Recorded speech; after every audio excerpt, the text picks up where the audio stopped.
noite, pessoal, oficialmente, né? A gente deu uma atrasadinha aí por conta de um probleminha para entrar na sala, mas a gente sabe que as mídias e a internet facilita muito, mas vira e mexe dá um probleminha também, né? Então, acho que espero que todo mundo compreenda. Eu sou a professora Daniela, sou professora da FUNEP, curso de pedagogia. Vi que tem alguns alunos aí, outras pessoas que não são alunas, mas que são envolvidas com educação. E que tem aluna também, né? Monique, que é da Unitoledo, seja bem-vinda. É muito bom poder estar com vocês aqui essa noite, a gente ter a oportunidade de falar sobre um tema tão importante, que é a questão de gênero na educação infantil. E por que é tão importante?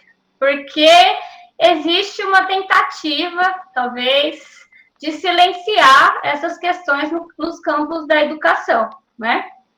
A gente, inclusive na BNCC, que é a base da educação nacional, e a mais recente, o mais recente documento que organiza a educação, que é de 2017, os termos foram retirados, né? Você não encontra os termos relacionados a questões de gênero na nossa base, e não foi por um acaso, existiu todo um movimento da ala ultraconservadora da igreja, porque a questão é que eles acreditam que ao você silenciar, que ao você retirar esses termos dos documentos legais, do currículo, eles vão conseguir, de alguma maneira, neutralizar essas questões. O que é algo impossível, como a gente vai discutir aqui essa noite, né? Tem uma aluna também lá de Minas, Aline, seja bem-vinda, muito bom você estar aqui conosco também. Eu vou apresentar, então, a professora Karina.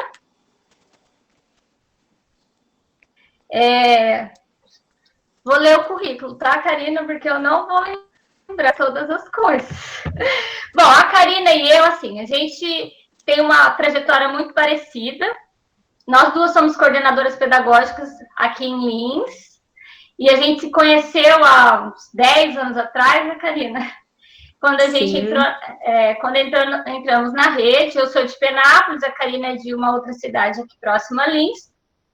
E aí, depois, eu fui fazer mestrado na UFMS, a Karina também acabou fazendo mestrado lá.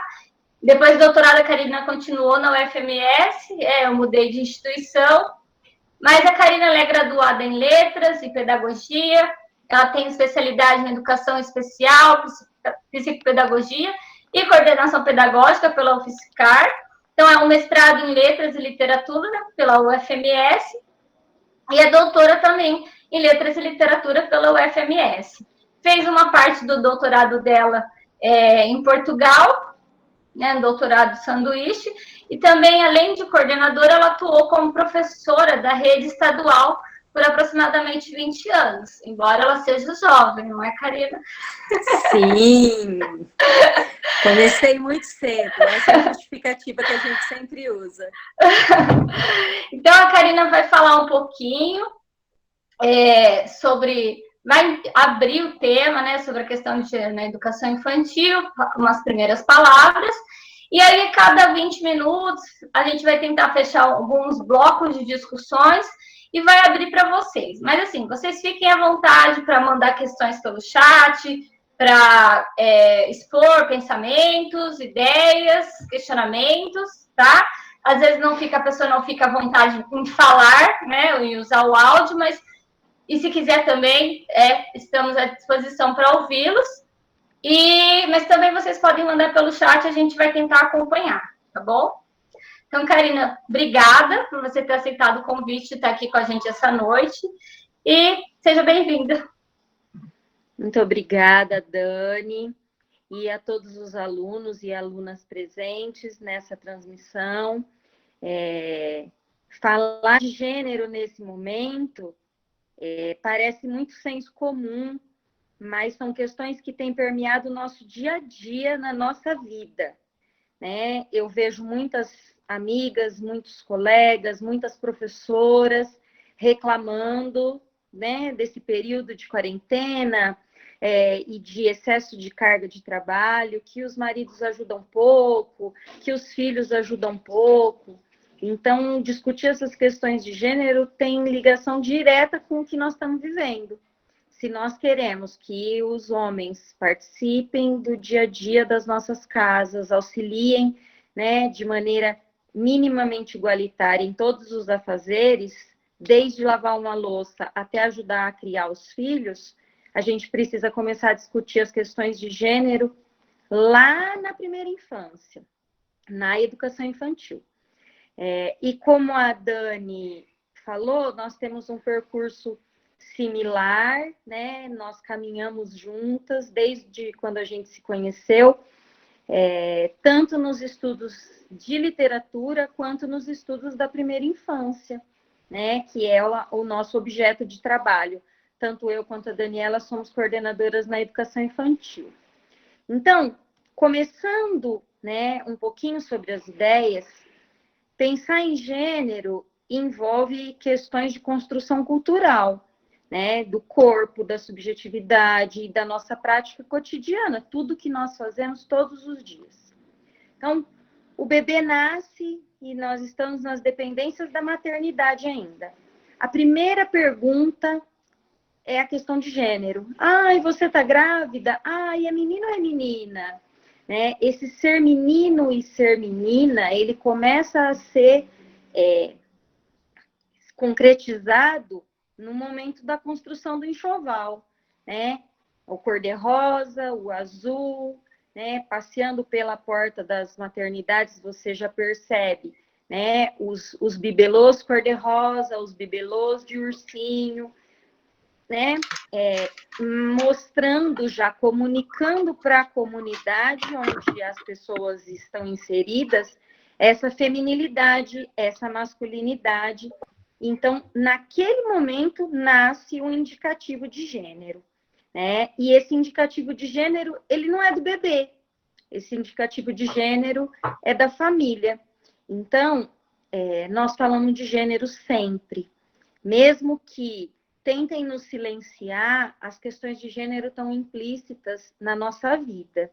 E então, como educadores, nós não podemos ficar neutros nessa discussão, né? Então, a ideia hoje é jogar mais minhocas na cabeça de vocês, jogar mais temas para discussão, porque não é um assunto que pode ser escondido, não é um assunto que pode ser omitido mais. Nós precisamos entrar nesse debate como educadores.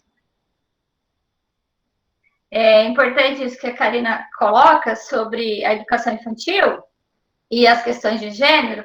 Por que existe essa tentativa de silenciar, né? Porque existe a gente sabe que existe na nossa sociedade uma relação com o corpo que é um tanto problemática, porque por uma base religiosa de formação, a gente tem o corpo não como um instrumento para agir sobre o mundo, mas como fonte de pecado. E como fonte de pecado, a gente precisa neutralizar algumas discussões que são relacionadas ao corpo. E aí, por conta disso, a escola, ela tenta separar as questões relacionadas à sexualidade de dentro do seu espaço. Só que se a escola é constituída por sujeitos e todos os sujeitos são constituídos de sexualidade, como nós vamos não tratar desse assunto? E aí, quando a gente entra especificamente nos objetivos da educação infantil, lei da resolução número 5, o nosso objetivo não é formar o sujeito como um ser integral, desenvolver o sujeito como um ser integral. Então, como nós vamos tirar essa esfera do gênero e da sexualidade dentro da escola e conseguir alcançar o nosso objetivo? Então, enquanto a gente não incluir as discussões de gênero e de sexualidade dentro do currículo escolar, enquanto existir essas tentativas de silenciar essa parte do ser humano, como a base tentou fazer, né, nós não vamos conseguir formar um sujeito completo. Até porque a sexualidade ela faz parte de todos os sujeitos. E quando a gente está pensando em sexualidade aqui, gente, não é sexualidade no sentido de sexo, né, de ato sexual, mas Sexualidade no sentido de composição do ser humano. Como a Karina falou, nosso gênero vai sendo delineado desde a barriga, né? E a gente também tem um sexo biológico. Então, isso faz parte do nosso corpo, faz parte da nossa formação. Então, não tem como a gente ignorar esse aspecto do ser humano e ignorar esse aspecto da criança, né? Então, a Karina vai falar um pouquinho mais agora sobre essas questões, especificamente dentro do campo da educação infantil. Karina, fique à vontade. De vez em quando você me corta, porque eu me empolgo, tá? Mas eu prometo que vou tentar ficar quieta. A palavra é sua. Vamos passar essa missão para o professor César, que é o nosso suporte, né? Porque a professora Amanda está aqui no nosso grupo também. A professora Amanda já foi minha lá na rede em Lins, quando ela ingressou, e antes de voltar para Penápolis. Ela sabe que eu ligo play e acabou, esqueço a hora. Vamos falar um pouquinho sobre a história, né, da educação infantil no nosso país. Então, a história da educação infantil, da modalidade creche, né, da inclusão das crianças de 0 a 6 anos, agora 5 anos, é uma trajetória de luta social, né, de movimentos populares, de inovação de política pública, de discussões sobre a educação infantil. Nós já superamos, felizmente, a questão só do assistencialismo, a modalidade creche durante muitos anos, né, o que hoje é de 0 a 3 anos, né, bebês e crianças bem pequenas, ele era do serviço social, ele era uma questão assistencialista. Era unicamente um lugar onde as crianças ficavam para os pais trabalharem. Então, hoje a gente não pode considerar mais a escola de educação infantil como um espaço físico onde as crianças são só cuidadas enquanto os pais trabalham. E também não posso pensar na educação infantil como uma preparação para o ensino fundamental. Também não posso mais caracterizar a educação infantil, principalmente a pública, como uma ação para classes menos favorecidas. Creches e pré-escolas são consideradas instituições de ensino e todas as crianças têm direito. A Dani já falou um pouquinho do texto da BNCC, a LDB também é muito pouco específica quando fala das questões de gênero, e o documento anterior à BNCC que a gente tem, né, que ainda é válido e que tem informações importantes para a gente na educação infantil, que é o RICNEI, o Referencial Curricular Nacional da Educação Infantil. Eles acompanharam essas evoluções da educação infantil. Então, bebês, crianças de 0 a 3 anos em creche e crianças de 4 e 5 anos na educação infantil, pré-escola, fazem parte da educação básica.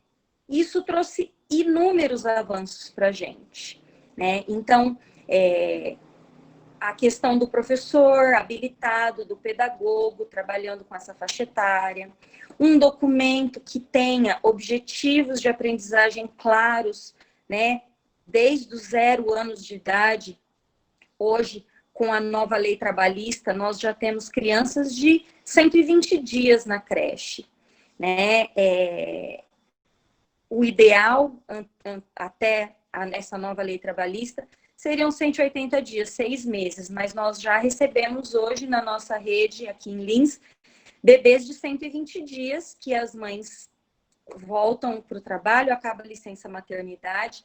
Então, a BNCC tem objetivos de aprendizagem claros para todas as faixas etárias. São avanços. Em detrimento a isso, por questões ideológicas, a gente sabe que esse texto sofreu algumas alterações e algumas omissões, e a questão de gênero é um deles. Mas, mesmo assim, a gente classifica o texto como um avanço para a educação infantil. O município é o único responsável por esse nível de atuação. Então, não tem nada na mão do Estado, cada município cuida da sua educação infantil e também acompanha as instituições particulares. Então, a gente começa a pensar na formação do educador infantil. Então, isso que nós estamos fazendo aqui hoje faz parte desse objetivo grande desse estudo, que é profissionais capacitados e habilitados, seres pensantes, para trabalhar com bebês, né? Então, é só uma escolinha, eles só vão lá para brincar. Então, nesse momento social, nós já temos esse avanço, mas nós precisamos avançar mais. Então, no Brasil e em muitos outros lugares do mundo, o papel da mulher na educação infantil, ele era reduzido à função maternal, né? Então, a criança ia para a escola e tinha unicamente as suas necessidades biológicas atendidas. Então, ele era alimentado, ele era cuidado, ele era trocado, ele dormia e depois ele ia para casa e a mãe terminava de fazer esse serviço. As questões afetivas, né? Mas não se considerava as dimensões cognitivas, não se levava em conta que bebês muito pequenos, crianças de até 5 anos, têm necessidades cognitivas, têm necessidades sociais, têm questões históricas, têm fator psicológico envolvido. Então, esse universo do trabalho da profissional de educação infantil e as funções maternas, eu falo porque nós ainda temos uma grande escassez de profissionais do sexo masculino, né? Trabalhando com as crianças de educação infantil. Né? Mesmo numa rede como a nossa, que eu e a Dani trabalhamos, a gente consegue nominar nos dedos os professores que nós temos. E no caso do profissional que trabalha de 0 a 3 anos, mais ainda. E ainda existe muito preconceito em torno dessa figura masculina cuidando de bebês. Então, essencialmente, as nossas profissionais são do sexo feminino. E tem ainda aquela questão materna, né? A mãe é a que cuida em casa e a professora é a que cuida na escola. Então, isso começou a mudar no final da década de 70, começo da 80, com o início do termo gênero, né? Como uma parte de uma conquista de direito essencial do ser humano que estava sendo violado pela ditadura militar. Então, tem questões históricas. Com a Constituição de 88, que pregava e prega até hoje, a Constituição é um documento que tanta gente fala, tem que seguir a Constituição, como direito para as crianças de 0 a 6 anos. Então, passou a ser uma obrigação do Estado. A LDB vem e reconhece a educação infantil como primeira etapa da educação básica. Então, a educação básica é uma escolaridade obrigatória. Nós ainda não atingimos 100%, né, de vagas para todas as crianças, infelizmente, mas nós caminhamos para isso. Tanto para garantia para 100% das crianças do acesso a essa educação básica, quanto da garantia, né, de ensino integral. Essas mudanças na legislação e todas essas ações voltadas para a primeira infância e todas essas pesquisas não se limitaram só a pensar em guardar e proteger as crianças, e nem preparar para o processo de alfabetização, mas pensar num espaço completo para a formação dessa criança.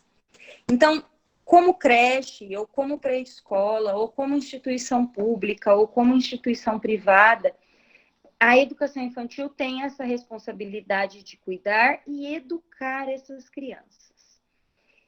O binômio que a gente fala, cuidar e educar, ele permeia a nossa atividade pedagógica na educação infantil, porque eu preciso fazer os procedimentos e as atitudes de cuidado, mas eu também preciso pensar em como este cuidado vai se transformar em ação pedagógica. Então, não é só dar banho na criança. A criança precisa tomar banho. Ela fica, em média, 9 horas dentro da instituição. Então, ela precisa tomar banho, ela precisa ser trocada. Mas não é só trocar, não é só tomar banho. Isso tem que se transformar numa atividade pedagógica. Essas legislações e documentos, elas defendem que a gente respeite e tenha igualdade entre pessoas de sexos diferentes. E ressalta que a construção da identidade de gênero, ela extrapola só a sexualidade, né? Só a configuração biológica, mas que meninos e meninas tenham a possibilidade de brincar, de fazer de conta com todas as possibilidades, tanto com papéis femininos quanto masculinos, como a gente convencionalmente fala, evitando esse padrão estereotipado. Então, a gente precisa pensar sobre o nosso papel como educador nessa construção dessa identidade de gênero e nas relações infantis. O que é caracterizado como ser menino e ser menina? O RICNEI, que é um documento, né, mais antigo, ele tinha, eram 3 volumes, todos direcionados para a educação infantil. A BNCC é muito mais enxuta, mas o RICNEI trazia algumas ideias até de trabalho com espelho, para observação do próprio corpo, da imagem corporal, brincadeiras de meninos e meninas em que eles podiam se trocar e assumir outros papéis. Então, é importante possibilitar movimentos desse tipo. Então, luta, dança, subir em árvore, descer em árvore, jogar bola, rodar bambolê. E aí a gente faz algumas reflexões. Principalmente agora com o advento da internet e com o excesso de propagandas que a gente tem acesso, né? Por que menina tem que fazer balé e menino tem que fazer arte marcial? Por que menina tem que brincar de casinha e de cuidar dos bebês e os meninos têm que ser aventureiros, astronautas, viajar pelo espaço, enquanto as meninas lavam a louça e cuidam da casa? Então, isso se reflete na nossa situação atual.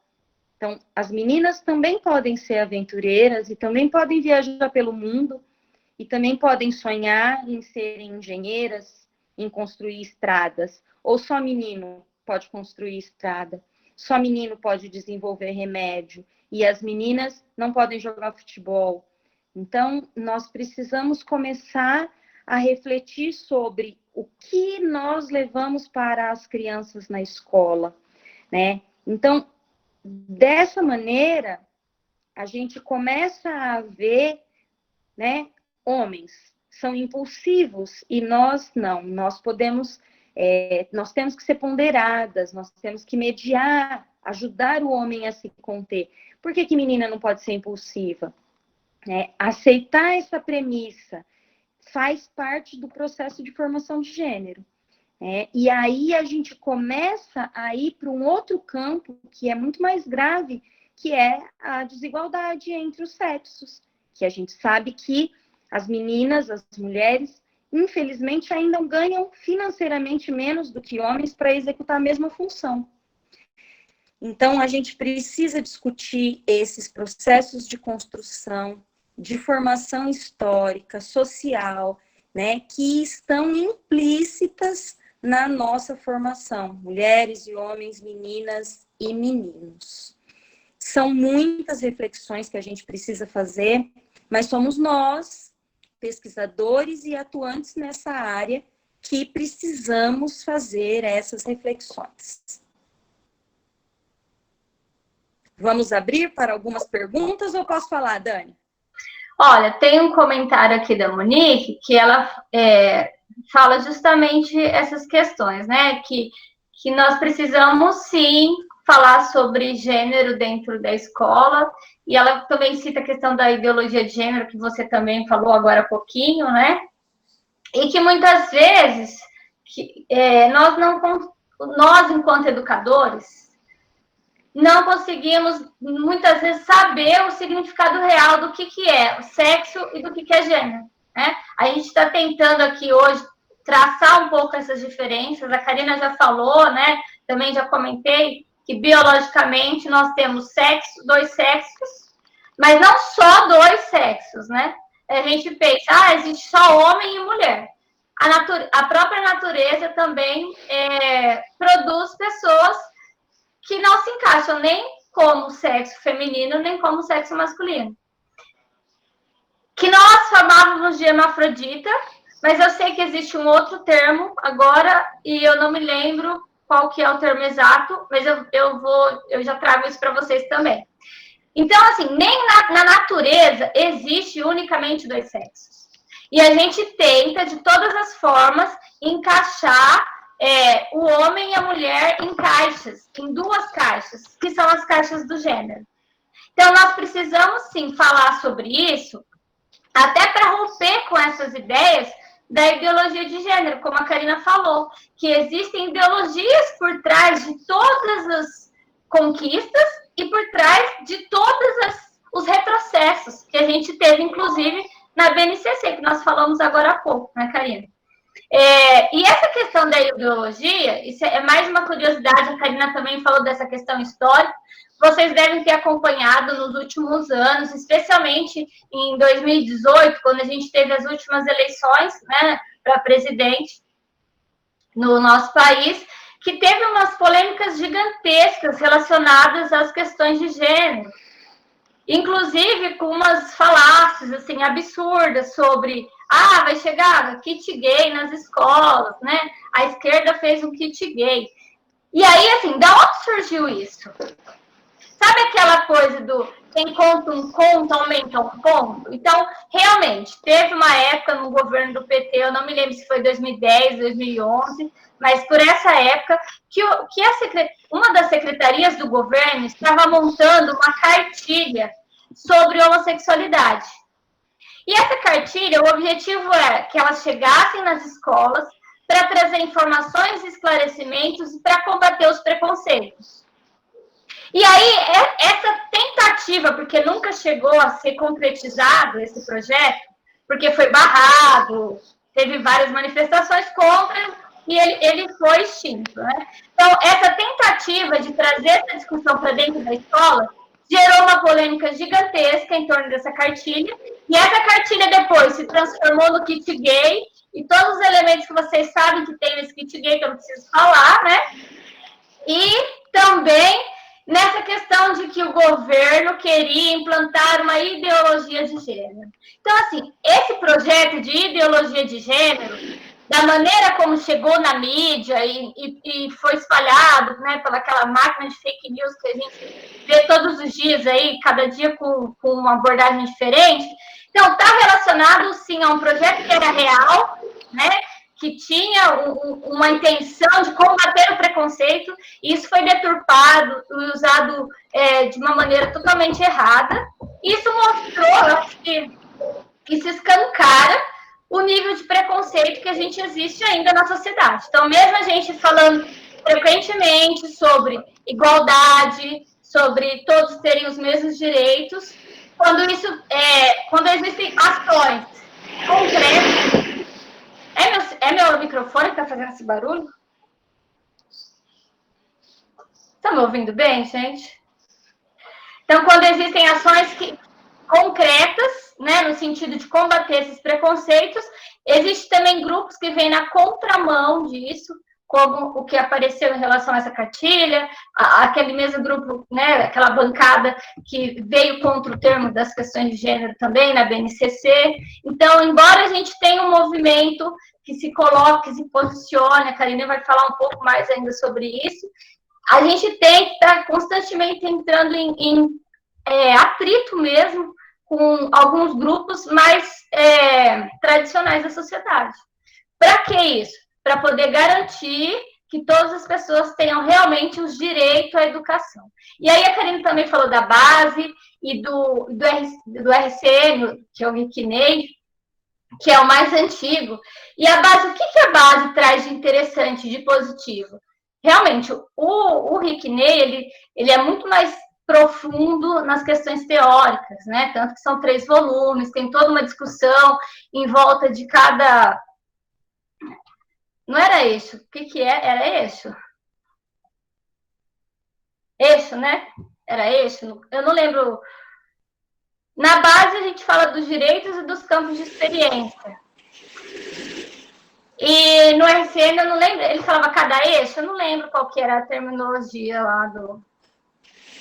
O Rick Ney? Linguagem oral e escrita, então, mas eram eixos, né? Eram eixos. Então e assim, agora são campos de experiência. E agora são os campos de experiência. A diferença que a base, que teve um avanço, é o que a base traz de direito, né? A base fala muito de direitos de aprendizagem. Então, direito é muito diferente de uma referência. Uma referência você pode utilizar ou não. Um direito você tem que garantir. Então, nesse sentido, a base tem um salto qualitativo, né? Para assegurar direitos. Mas a gente tem que entender que o direito é para todos. E a gente não pode querer colocar em caixinhas, né? Tipo, ó, você se encaixa nessa caixa, então você tem direito. Ah, você se encaixa na outra caixa, então você tem direito. Ah, você não se encaixa em nenhuma caixa, então a gente vai fingir que você não existe. Então, a pensar as questões de gênero na educação infantil também está relacionado a isso. Quem são esses sujeitos, né? E quando esse sujeito não se encaixa? A gente finge que ele não existe? Eu estou falando demais de novo, mas a Karina... Vamos lá. Então, vamos. A Karina vai... Gente, fiquem à vontade, tá? Para mandar os comentários de vocês. A gente vai tentando conversar um pouquinho sempre que for possível. Então, a Karina agora, nesse segundo momento, vai tentar falar um pouco mais, né, Karina, justamente sobre essas questões, do que é gênero, qual que é a questão relacionada ao sexo no sentido biológico, né? Homem ou mulher, e o que é o gênero na questão feminino, masculino. Karina. Vamos lá. Encerrando a fala da Dani, né? A gente fala hoje do hermafrodita como um intersexo. O hermafrodita seria a pessoa que nasce com características biológicas de 2 sexos, né? Ou ela tem os órgãos sexuais masculinos, mas também tem o útero, ou ela desenvolve os seios, e o nome vem da mitologia grega, dos filhos da hermafrodita. Eu sei que tem a Afrodite, mas não vou lembrar quem é o outro, preciso pesquisar. Mas, além do que a gente chamava de hermafrodita, hoje nós temos diversas designações e que a gente precisa estudar muito para entender. E tem linhas de pesquisa. A Unesp de Araraquara tem uma linha de pesquisa muito interessante, né, sobre as questões de sexualidade, de gênero, e ainda bem que as universidades estão começando a ingressar nessa discussão que é tão importante para a gente. A questão da BNCC e do Rick Ney, o Rick Ney trabalhava com as expectativas de aprendizagem. Então, eu espero que a criança desenvolva tal habilidade. A BNCC tira a expectativa e coloca tudo como direito. Então, é diferente eu esperar que a criança, né, aprenda aquilo e eu garantir o direito que aquela criança aprenda. Então, essa é o grande ganho que a BNCC trouxe para a gente. São 2 documentos que se completam, mesmo o Rick Ney sendo muito antigo, 98, o início dos anos 2000, mas é um documento muito importante. Voltando para as nossas questões de gênero, as questões de gênero também têm ligação com relações de poder. Então, eu sou mais forte, eu sou dominante, eu sou o macho alfa. A gente já ouviu isso muitas vezes. E enquanto o sexo é uma definição biológica, né, eu nasço dentro das caixinhas azul e cor-de-rosa, eu nasço menina, eu tenho objetos de menina, eu nasço menino, eu tenho objetos de menino. O gênero é uma construção social, ele faz parte da história da humanidade. Então, o gênero vai se construindo através de todas as influências sociais que a gente tem e de a cultura, e ele aparece de forma diferente em contextos sociais diferentes. E aí envolve outras questões. A gente deixa o corpo coberto ou o corpo descoberto, ou a gente se senta de um jeito ou de outro, de acordo com a norma social do lugar que a gente vive. Então, homens vão sem camisa na praia. Mulheres não vão sem camisa na praia, né? Se uma mulher vai sem camisa na praia, ela é fotografada porque ela está fazendo topless. Meninos não, homens não. Eles vão para a praia sem camisa, né? Então, se sentar de pernas cruzadas, manter a classe, são normas sociais desse ambiente. E essas normas não são iguais para homens e para as mulheres. Essa construção da identidade, ela passa pela definição da sexualidade de gênero. Só que gênero não é definitivo no nascimento, mas desenvolvido ao longo da vida. E isso é maior que a identidade masculino e feminino, né? A possibilidade de gênero é muito maior e nós formamos essa identidade nesses momentos. Então, as questões de gênero são também uma forma de relação de poder. Então, quando a criança nasce, o primeiro enquadramento que ela tem é pelo sexo, né? E o corpo, ele passa por essas distinções durante toda a vida. Então, tem poucos estudos de gênero relacionados à primeira infância, né? Então, esses estudos começam a ser feitos na adolescência, quando os jovens, os adolescentes, começam a verbalizar e começam a ter atitudes que destoam do padrão que se convencionou para eles. Como se fosse impossível uma criança da educação infantil já ter demonstrações das suas opções e das suas escolhas de gênero.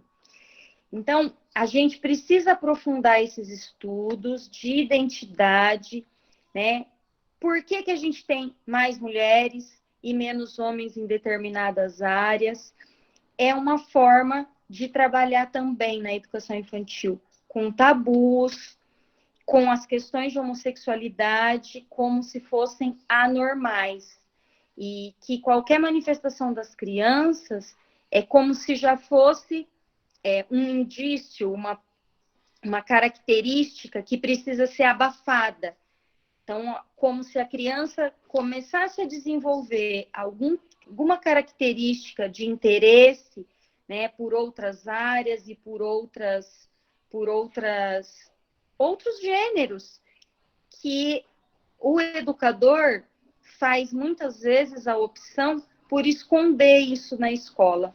Do mesmo jeito que a BNCC fez, omitindo essas questões de gênero, infelizmente a gente vê professores que escondem essas questões da sexualidade, que preferem omitir, que evitam leituras que levem a esse tema.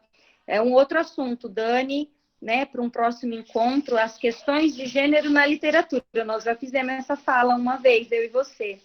Né? Também foi muito legal, algumas análises de desenhos nos livros infantis, que indiretamente moldam essas questões também. Então, pensar nessa situação de sexualidade como problemática na escola. Porque eu, educador, eu, educadora, também não me sinto à vontade, talvez nem com a minha própria sexualidade, com o meu próprio gênero. Então, eu não consigo refletir e dar liberdade para a criança refletir. Para a criança descobrir o que ela é, o que ela não é, o que ela gosta, o que ela não gosta, o que ela quer ser, o que ela não quer ser. Então, quando a criança começa a explorar essa identidade de gênero, ela começa a causar preocupação nos educadores e nas educadoras. Ai, olha, nós precisamos chamar a mãe dessa criança. Ai, mas ela não tem mãe. Ai, ela tem 2 mães. Nossa, mas essa criança tem 2 pais. Nossa, como que eu vou abordar isso com essa criança? Como eu vou chamar essa criança? Né? E aí, essa questão, ela acaba barrada em muitas situações, não só por educadores, por gestores que também têm ainda essa visão fechada da sexualidade e das questões de identidade de gênero, e que não favorecem esse diálogo. Então, nesse momento, esse mês, né, o mês do orgulho, teve a parada LGBT no domingo, de forma virtual, a gente vê os movimentos sociais se organizando, isso precisa entrar na escola. E isso não vai entrar na escola se nós, educadores, não levarmos essa problemática. Então, essa responsabilidade de lidar com essa problemática, com essa situação de gênero, a gente acaba terceirizando. Vamos encaminhar para o psicólogo, vamos encaminhar para o psicopedagogo, vamos encaminhar para o neuro, né? E nós vemos crianças que são até medicadas em algumas situações para acalmar, né? Para ela já ser moldada dentro desse padrão que é esperado que ela siga, né? Essencialmente feminino, essencialmente masculino. Então, quando a gente entra, né, na questão da sexualidade na primeira infância, é um assunto que muitos professores ainda evitam. E aí, coordenadoras como a Dani, né, nós temos também na equipe de supervisão pessoas que têm pensamento muito inclusivo e muito aberto. A gente cutuca, a gente leva o assunto para o campo do pensamento, do estudo. Muitas vezes a gente é taxada de feminista. Lá vai a Karina falar disso de novo. Lá. Né? Lá, Dani. Nossa senhora, a Dani não sabe falar de outra coisa. Nossa, tudo ela fala desse negócio de gênero. Mas alguém tem que falar. A gente precisa levantar essa bandeira. Não é um assunto fácil, né? Não é um assunto confortável, porque envolve a minha formação católica, né? A minha formação evangélica, a minha formação judaico-cristã. Né? As nossas religiões são muito irmãs, independente do catolicismo ou não, nós somos de matriz cristã. Então, nós temos o pecado. Então, tudo é pecado. Então, a gente é visto meio como rebelde, como as meninas que resolveram não casar, as meninas que resolveram que não querem ter filhos, ou as meninas que fizeram uma opção pela carreira, como se isso fosse um problema. Todas essas questões permeiam o cotidiano.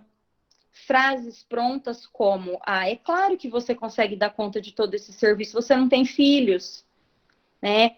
É claro que você está sempre com o cabelo arrumado e com a unha feita, o que é mentira, né?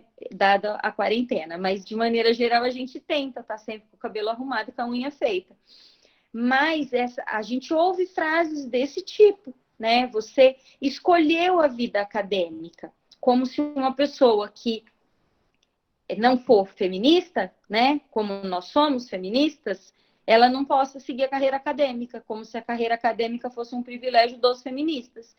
E não é. Poderia ser, seria muito mais divertido, mas não é, né? Então, eu vou terminar a ideia, tá, Dani? Eu sei que a Dani tá louca para falar. No ambiente escolar, essas questões de repressão também com relação à sexualidade, muitas crianças perguntam e a gente fala: não fala sobre isso, fecha essas pernas, menina, não vai brincar no escorregador porque você tá de saia, como se as outras crianças estivessem totalmente ligadas nesses padrões sociais. Esses padrões, essas convenções, elas são colocadas pela comunidade, pelas famílias para as crianças. As crianças não pensam isso. Não vou no escorregador hoje porque eu estou de saia. Não posso sentar na gangorra porque eu estou de saia. Então, as crianças pequenas não têm isso. Isso é colocado por nós adultos. Essa criança, ela já está sendo podada desde muito pequena. Então, essas observações de comportamentos que algumas pessoas chamam de não apropriados, elas começam a gerar incômodo. E elas começam a gerar incômodo e elas são abafadas desde muito pequenas. Então, a questão biológica, ela é visível, mas as questões de gênero não. Então, a gente precisa, como educador, ajudar essas crianças na construção do papel de gênero delas, né? Para que elas tenham essa noção de o que é masculino e o que é feminino e de como isso se constrói. Mas se é eu, educadora, educador, eu continuar abafando o pensamento dessa criança, essa criança não vai evoluir e ela não vai aprender a falar sobre as questões que desde muito pequeno já angustiam, né? Então, além de considerar o que é certo e o que é errado. Então, a gente tem algumas frases, são muito tristes, mas não senta desse jeito porque é errado, você é menina. Então, a criança, ela cresce sendo rejeitada. E aí, quando ela começa a entender qual é o posicionamento de gênero dela, o que é que ela quer ser, né? Quando ela se aceita com a sua questão de gênero, ela já foi tolhida pela sociedade. Então, a sociedade fecha e considera desde muito pequeno que essas crianças estão fazendo coisas erradas. E aí, ela se considera como uma pessoa suja, uma pessoa que está no caminho errado, e aí ela luta com ela mesma. E essa luta, né, não é só com o corpo, mas é principalmente com a mente. E essa cultura e tudo isso que essa criança está sendo, está sofrendo desde muito pequena. Na educação infantil, encerrando a minha ideia para a Dani poder falar, esses estudos, tem alguns estudos muito interessantes que já falam questão do gênero presente nos livros didáticos, nos livros literários, a presença sempre da mulher cozinhando, da mulher cuidando das plantas e o homem sentado no sofá com o controle remoto ou lendo jornal, né? Sempre numa posição de mais autoridade, a última palavra é do seu pai, a última palavra é do seu avô, né? E os pais saem para trabalhar. Então, essa ideia é uma ideia caricata de sociedade. A gente sabe que a sociedade hoje não é mais assim. E a gente precisa lutar para que a gente consiga uma sociedade mais justa e que garanta o direito de todos. E as questões de gênero fazem a mediação dessa discussão, né? A questão da aceitação do corpo e a construção de papel feminino e masculino. Então, é nosso papel como educador estudar sobre isso, pensar sobre isso, refletir sobre o meu posicionamento cristão ou não, né? E aceitar, né, os estudos, aceitar as pesquisas e se colocar como um cidadão pensante e formador de opinião. Vocês estão se formando para serem professores, vocês são formadores de opinião, né? Então, é inadmissível um professor preconceituoso, um professor que não seja aberto a esse diálogo, a entender que ele pode estar errado, eu posso estar errada, né? E principalmente esse estereótipo, né, que dá o nome para a nossa fala, né? Menino veste azul e menina veste rosa, né? Então, eu acho que nós precisamos avançar nessa discussão e estudar mais a fundo, não só a questão de cor, mas tudo que está implícito nesse pacote.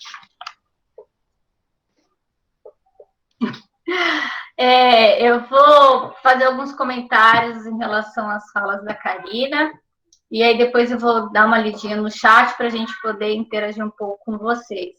Então, assim, antes eu vou contar uma história pessoal, a Karina deve já ter ouvido, talvez a Amanda já ouviu também.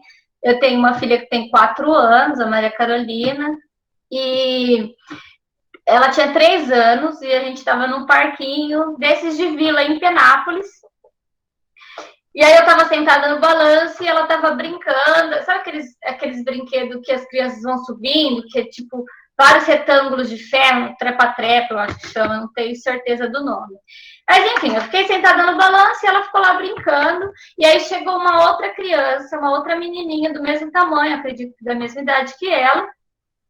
E a menininha foi pro mesmo brinquedo que a Maria estava. A Maria deu a volta e ficou atrás da mãe observando.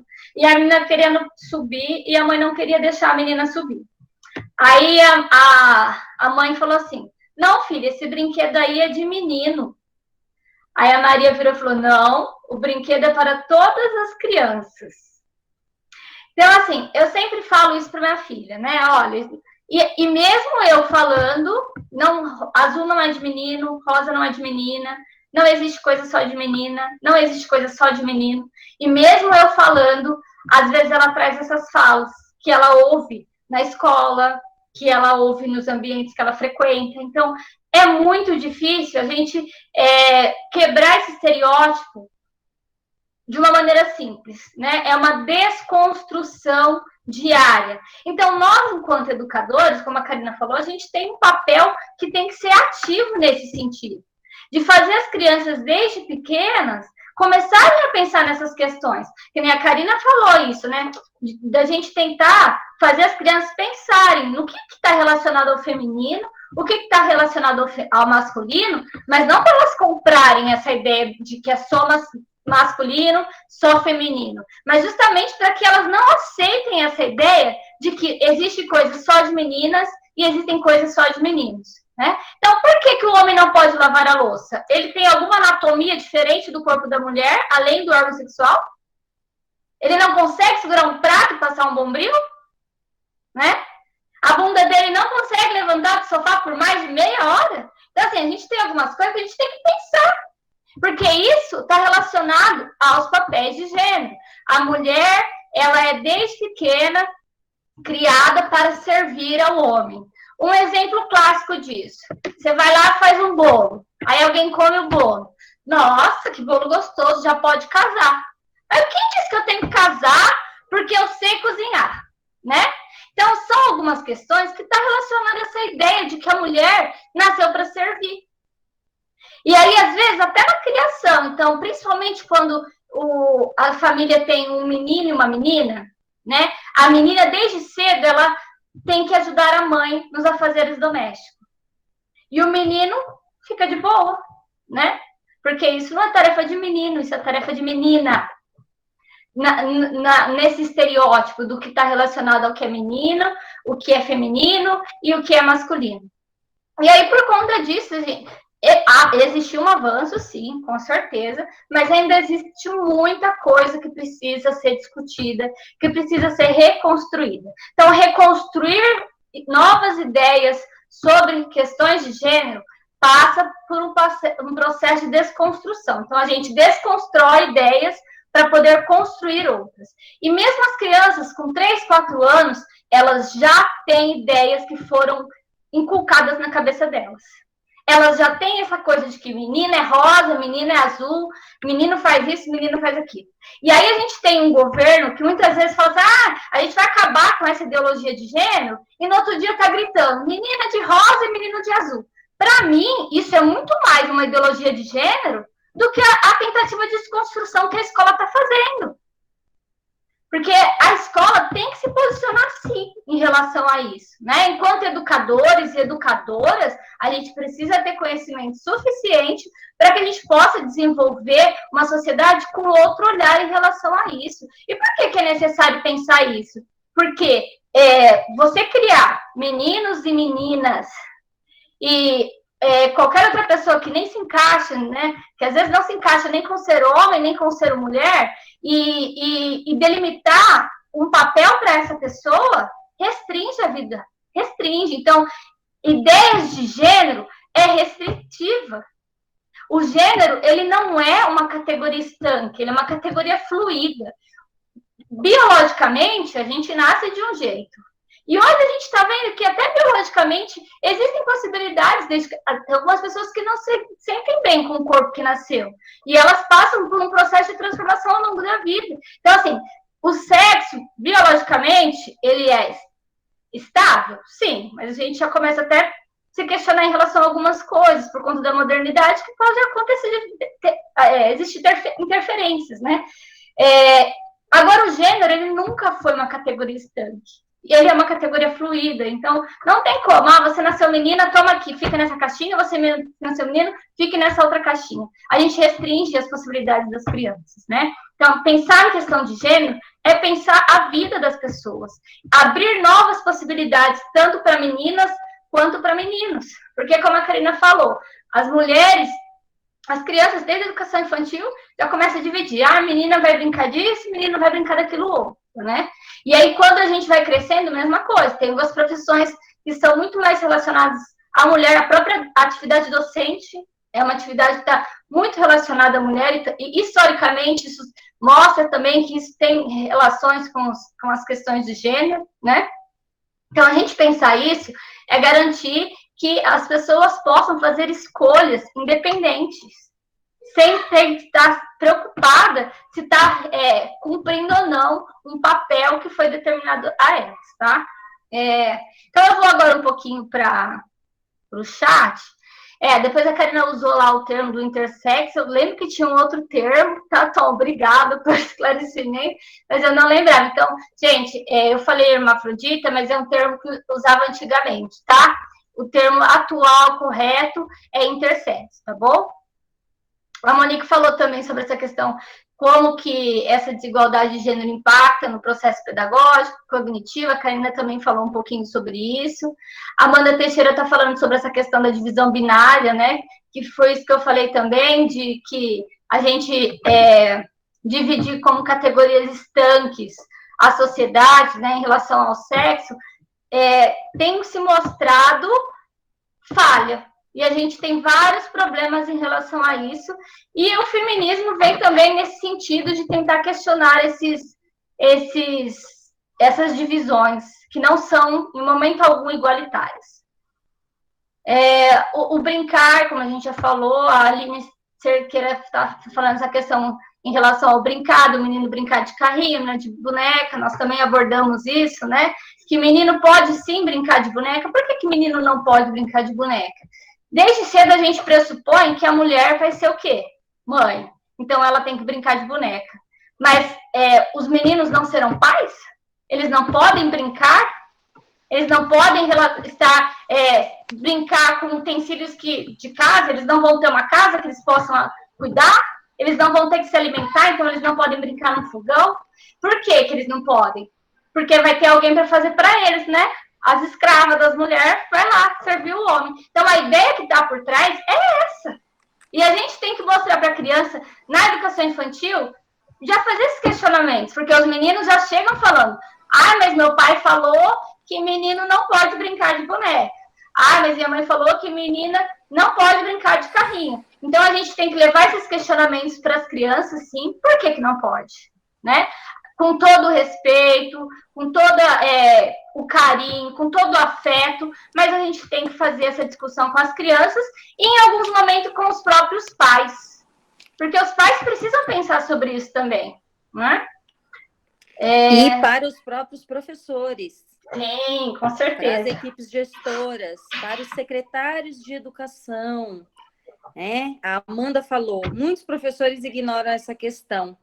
Muitas vezes, sim, por não saber como agir. Então, eu não sou boa de matemática, eu não sei fazer fração, eu pulo a aula da fração. Ou então, eu passo um vídeo sobre fração. Quando eu estou falando de gênero, a mesma coisa. Né? Eu não sei lidar com as questões das crianças, eu pulo, eu finjo que eu não ouvi, né? Eu ignoro a colocação, eu não registro aquilo em lugar nenhum, né? Por preconceito, mas muitas vezes por não saber como agir. Então, esse tipo de discussão, esse tipo de mediação, para vocês que vão ser educadores num futuro muito breve, ou já são, então, fazendo um estudo complementar, uma segunda habilitação, que já estão no mercado de trabalho, precisa levantar a mãozinha, não sei trabalhar com isso, tá? Eu também não. É uma desconstrução diária. Eu faço essa desconstrução todo dia, mentalmente, nas minhas atitudes, nos meus posicionamentos, nas minhas abordagens, em pequenas atitudes do dia a dia. Mas é uma coisa que nós, educadores e educadoras, nós precisamos pensar e precisamos discutir. Sim. Vai, Dani. Tem mais uma parte ainda, mais uns 7 Tá. minutos. Vou só fechar aqui, terminar o chat. Ó, a Amanda está contando de uma situação que ela presenciou, que havia uma mesa com ferramentas e outra com bonecas. E já estava com 3 meninas. A mãe do primeiro menino que chegou levou até a mesa de ferramentas. Após a mãe ser da unidade, eu percebi que o aluno ficou acanhado por estar brincando só, a educadora perguntou se gostaria de juntar as alunas na outra mesa. A criança aceitou e brincaram. Foi uma experiência importante nessa fase de estudo que ainda estou, né? Então, ela já observou essa influência dos pais, essa tendência que os pais também têm, e às vezes até por falta de conhecimento, né? De induzir as crianças a irem por determinados caminhos que estão sempre relacionados a essas questões de gênero, né? A Lúcia falou que também, desde pequena, ela incentivou o filho dela a ajudar nas tarefas de casa, que é o que, como nós comentamos. Se a pessoa está dentro de um espaço, ela tem a mesma obrigação, independente de ser homem ou dela ser mulher, né? As obrigações são as mesmas. E a Amanda falou também sobre o brincar, que quando a gente limita o brincar, a gente prejudica o desenvolvimento da criança. Até porque realmente a criança precisa explorar, desenvolver a criatividade. As crianças, muitas vezes, elas dão até outras funções aos brinquedos, né? Às vezes ela pega a boneca e dá outra função para a boneca, ela pega o carrinho, ela dá outra função para o carrinho. Então, quando a gente tolhe isso, a gente limita também essa função simbólica de criar a partir de determinados instrumentos. Então, tudo isso também tem que ser pensado. Karina, parei. Concluindo essa questão que a Amanda falou, da sugestão implícita da família de determinados brinquedos, né, baseado na questão de masculino e feminino, esse brincar da criança, ele reflete o que se espera, que a sociedade espera para ela. Então, quando você vai comprar um brinquedo para uma criança, você pensa, meu menino gosta de Homem-Aranha. E menina não gosta de Homem-Aranha, né? Menina precisa ganhar um fogãozinho. Menino não precisa aprender a cozinhar nunca. Ele nunca vai sair de casa, ele nunca vai morar sozinho. Ele vai pedir delivery o resto da vida. Mas as crianças, elas buscam o afeto dos pais. Então, o pai espera que ela brinque de boneca, ela vai brincar de boneca. Ela só tem boneca, ela não tem a possibilidade. Então, é na escola que essas crianças têm contato com outros tipos de brinquedo, com brinquedos de menino e de menina.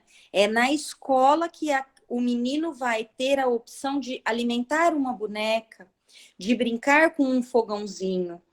Porque muitas vezes a família, ela dá apenas aquele brinquedo que ela espera que a criança brinque.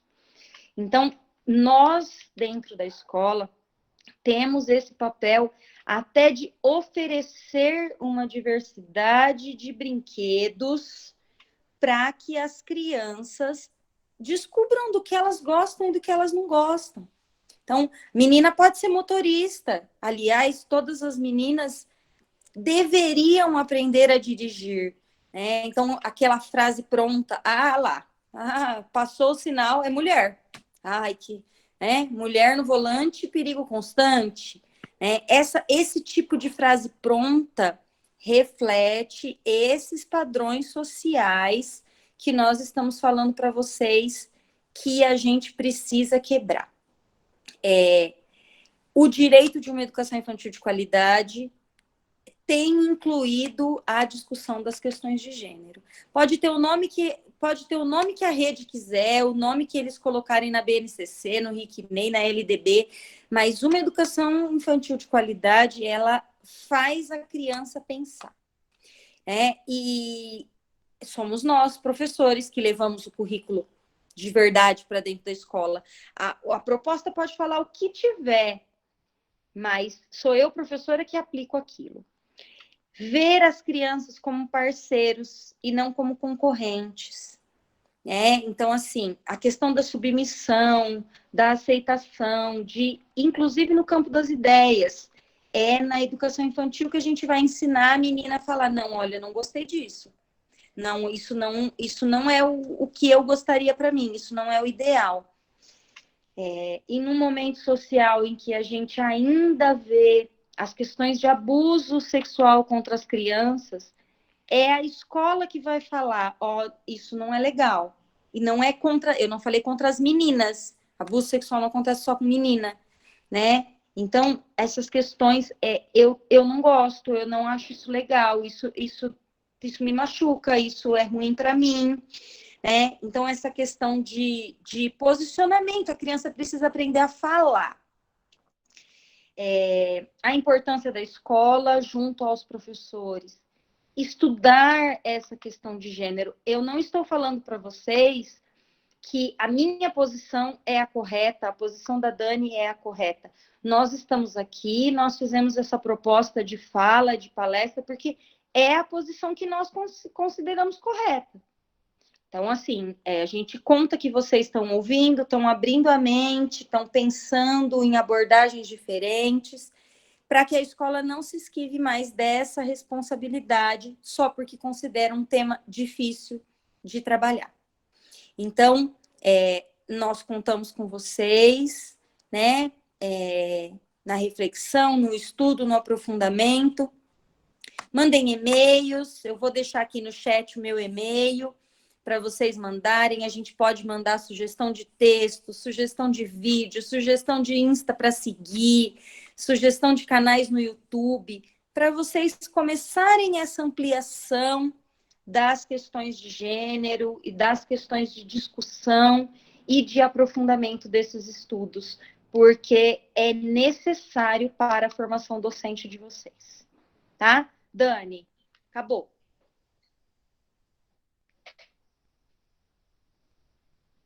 A gente já vai encerrar, tá, pessoal? Aguenta só mais um pouquinho, vou só fechar algumas ideias que a Karina trouxe e que provavelmente continuarão abertas para vocês continuarem pensando, e a ideia é justamente essa mesmo, a gente quer mais provocar a discussão e provocar o pensamento em relação a isso do que trazer ideias prontas e não existe receita, né?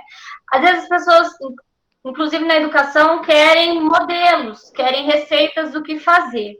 Então, assim, professor, qual que é a receita de um professor? É ser intelectual, né? É buscar, é pesquisar, é correr atrás, é ação, reflexão, ação, que vocês já ouviram várias vezes. Então, assim, a receita é essa, ação, reflexão, ação, para todas as situações, né? Todas as nossas situações no dia a dia, no nosso território de atuação, que é a escola, ela vai passar pela questão da ação, reflexão, ação. Uma educação de qualidade, ela vai passar pela questão da ação, reflexão, ação. Para que a gente desconstrua estereótipos, ação, reflexão, ação.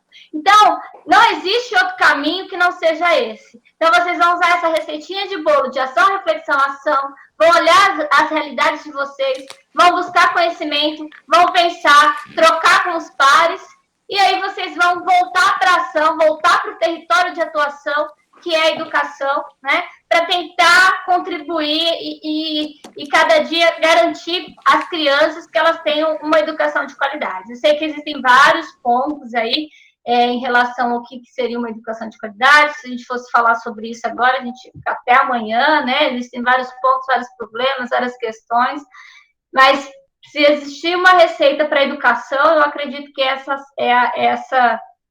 ação, reflexão, ação. Eu acho que essa receita serve para todas as ocasiões, tá, gente? Só vou fechar agora, eu prometo, que a Karina falou do feminismo, daí que as pessoas ficam falando que nós somos feministas, né? E a gente fala, né, mas a gente é mesmo, né? Porque os tempos exigem. Eu acho que qualquer mulher tem que se posicionar como feminista. E o que é ser feminismo? Feminismo não é odiar homens, né? Tem até aquela frase, mulheres, seus direitos e nada mais, né? Então, a gente só quer os nossos direitos, a gente não quer nada mais. E também para os homens, a gente não quer nada menos para os homens, né? A gente quer igualdade para todas as pessoas. E aí, então, pensando só nessa questão do feminismo, então, o que é ser feminista? É a gente poder combater as desigualdades de gênero. Porque não é só a mulher que sofre. A gente sofre e a gente morre. Então, mulher, o que é ser feminista? É lutar por um direito básico. Qual é o direito básico que a gente está lutando? Não é pelo salário igual, não, é pela vida. Né? A gente tem, sim, outros pontos que precisam ser alcançados, mas hoje o básico é que as mulheres consigam manter as suas vidas sem ser interrompidas por homens. A cada minuto, uma mulher é agredida, uma mulher é assassinada. Por quê? Porque ela é mulher, porque ela externalizou desejos, porque ela mostrou que ela tem uma vida própria, porque ela mostrou que ela quer seguir a vida dela sem depender de outra pessoa. Né? Então, o feminismo não tem a ver com pegar direitos de outras pessoas, tem a ver com a luta nossa de direito à vida, direito à dignidade. Né? Então, nós não queremos nada dos outros, a gente só quer viver. Né? Eu acho que é a bandeira básica do feminismo, é a vida. Enquanto mulheres, por que eu falo todas nós temos que ser feministas? Porque todas nós sofremos risco enquanto a gente tiver uma sociedade misógina que olha para as mulheres como se elas fossem menos do que os homens. Como se os homens tivessem o poder e nós fôssemos o outro. Né? A Simone de Beauvoir fala que a mulher ela é o outro do homem. Então, o homem olha para as mulheres como se fossem menos, e por isso eles têm poder sobre elas, poder de bater, poder de tirar a vida, se ela, por acaso, achar que ela tem direito de ter desejo por um outro homem, por exemplo. Né? Então, feminismo tem muitas questões de luta, né? Temos muitas bandeiras, mas eu acho que a bandeira principal é a vida. Né? A gente quer poder viver e fazer escolhas que sejam nossas e que sejam respeitadas por todas as pessoas. E que a gente não tem que pagar com a nossa própria vida pelas escolhas que a gente faz. Gente, tem muita coisa para pensar em relação às questões de gênero. A Karina trouxe alguns pontos, como eu falei, é muito mais para vocês começarem. Eu acredito que quem está aqui já tem uma preocupação, já está antenado com essas questões no dia a dia, né? E isso é muito importante. Nós somos um grupo crescente de pessoas que estão dispostas a combater preconceitos e estereótipos. Somos todos machistas, somos todos racistas, somos todos preconceituosos. Porque, infelizmente, a nossa base de formação é essa. Então, a gente tem que estar no dia a dia desconstruindo para poder nos construir de novo e estarmos atentos. E como que a gente desconstrói? Pelo conhecimento, pela discussão, pela possibilidade de pensar, de olhar por outros ângulos, né? Teriam muitas outras questões para a gente conversar. Amanhã a gente vai ter um outro bate-papo, né, Karina, com as pessoas da creche aqui de Lins. Sim. E acho que vai ser pelo Facebook da Secretaria de Educação, né, de Lins. E vai ser aberto, então, se alguém tiver interesse, vão ter outras pessoas também falando sobre o tema. A base é a mesma de hoje, mas a gente vai tratar algumas outras questões também, caso alguém tenha interesse, tá? Como sugestão, para quem não assistiu ainda, eu sugiro um filme que tem na Netflix, que é Eu Não Sou um Homem Fácil. Caso alguém... Eu vou mandar Adoro. aqui. Escreve aí, Karina, fazendo um favor. Escreva. Eu não sou um homem fácil. Um homem que um dia acorda e a sociedade se inverteu. Então, todos os papéis que eram de mulheres, agora são dos homens. E todos os papéis que eram dos homens, agora são das mulheres. E aí a gente consegue ver claramente como as nossas vidas são limitadas por conta do machismo.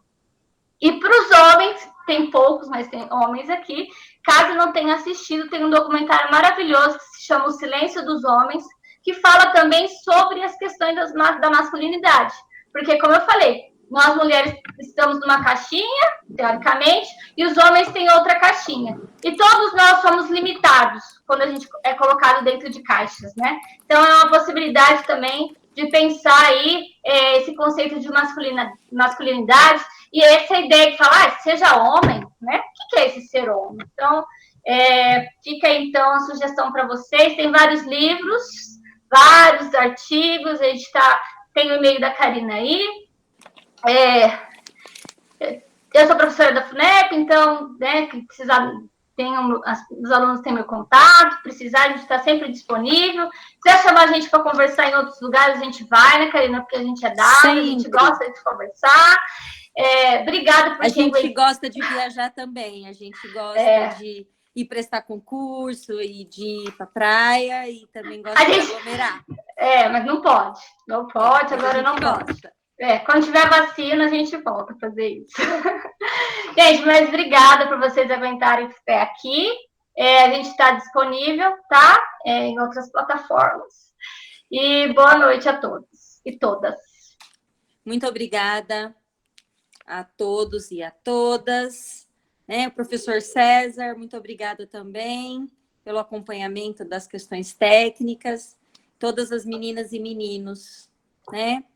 Sejam muito bem-vindos. Amanhã a Dani pode mandar o link para vocês do nosso encontro de amanhã. Faz parte da programação da Semana da Diversidade do nosso município, né? E vem com discussões importantes, com pesquisadores que se aprofundam muito mais nesses temas e nesses assuntos do que nós. E a gente sempre, um professor, ele tem que estar sempre pronto para ouvir outras opiniões, outras ideias, porque o nosso papel é esse, é sair da zona de conforto. A minha função é tirar vocês do lugar comum e vocês tirarem os alunos, né? Então, o nosso papel como coordenador, como formador de professores, é esse, né? Então, fiquem à vontade para mandar e-mail, a gente manda mais algumas sugestões, dicas de leitura, tá? Muito obrigada, Dani, pelo convite, é sempre bom. Obrigada à faculdade também pelo espaço para a gente debater as nossas ideias, né? É uma faculdade, né, que permite essa discussão, essa integração, né, de pensamentos muitas vezes diferentes, que favorece que o aluno da pedagogia, né, e dos outros cursos também reflitam sobre esses assuntos. Gente, então, obrigada de novo, Karina. Obrigada, professor César, e boa noite a todos.